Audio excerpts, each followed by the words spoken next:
ஜென்ம ஜென்மோ ஜென்மி ஸ்ரீ சரண் ஸ்ரீ பாக்ய சாய். அனைவருக்கும் சாய் சுப நமஸ்காரங்கள். நிலக்கோட்டையிலிருந்து சாய் உமேஷ். அவதூத கீதை 3ஆம் அத்தியாயம், ஸ்லோகம் 45.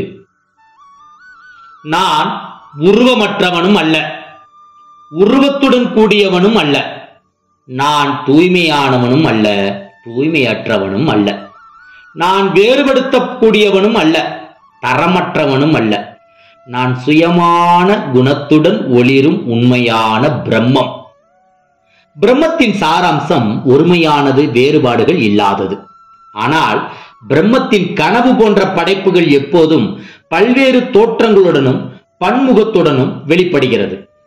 இந்த பலதரப்பட்ட தோற்றங்கள் தான் நம் உணர்வுகளுக்கு அடித்தளமாக விளங்கி நாம் அதனுள் தொலைந்து விடுவதற்கு காரணமாக அமைகிறது.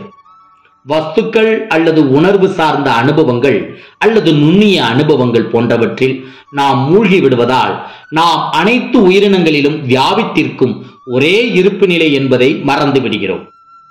உணர்ந்து கொள்ளும் ஒன்றில் இருந்து படைப்புகளை பிரிக்க முடியாது. ஏனென்றால் உணர்ந்து கொள்ளும் ஒன்றுதான் அனைத்து படைப்புகளையும் உருவாக்குகிறது. உணர்ந்து கொள்பவர், உணர்ந்து கொள்ளும் செயல் மற்றும் உணரப்படும் வஸ்து ஆகிய இந்த செயல்கள் அனைத்தும் பிரிக்க முடியாதபடி ஒரே நேரத்தில் நடைபெறுகிறது. இவை அனைத்தையும் ஒரே உணர்வு தன்னைத்தானே உணர்ந்து கொள்கிறது. கடல் போன்ற இந்த படைப்பில் சைத்தன்யமானது தன் சுய குணமான ஆனந்த நிலையை எப்போதும் தேடுகிறது. இந்த படைப்பில் உள்ள வஸ்துக்கள் மற்றும் அனுபவங்களால் ஆனந்த நிலையை அனுபவிக்க முடியாமல் போய்விடுகிறது.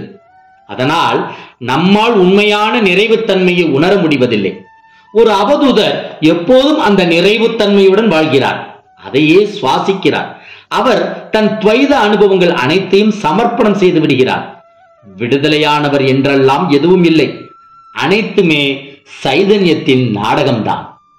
3ஆம் அத்தியாயம், ஸ்லோகம் 46.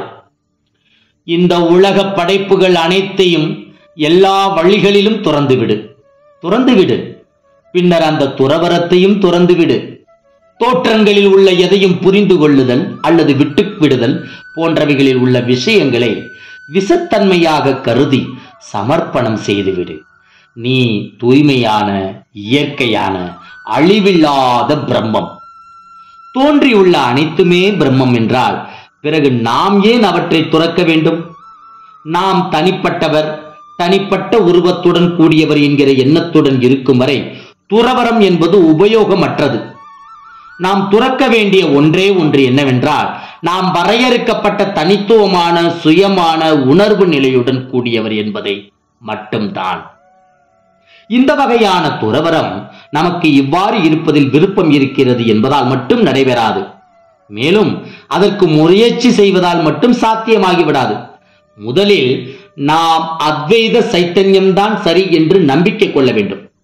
பின்னர் வாழ்க்கையை முழுமைத்தன்மையுடன் வாழ வேண்டும்.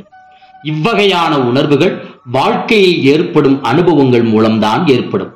இவை எதுவும் நிரந்தரமில்லை என்பதை அறிந்து கொள்வோம்.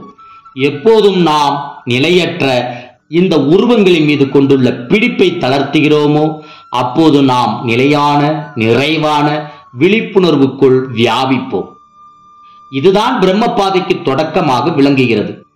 இந்த உணர்வு நிலையில் நாம் எவ்வளவுக்கு எவ்வளவு ஆனந்தமாக நிலைத்திருக்கிறோமோ அவ்வளவுக்கு அவ்வளவு நாம் துவைத உணர்வுகளை துறக்கும் அடுத்த கட்டத்திற்கு இட்டுச் செல்லப்படுகிறோம்.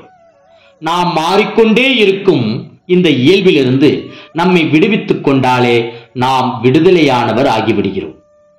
நாம் நம் சந்தோஷமான இடமான பிரம்மத்திடம் மீண்டும் சென்றடைகிறோம்.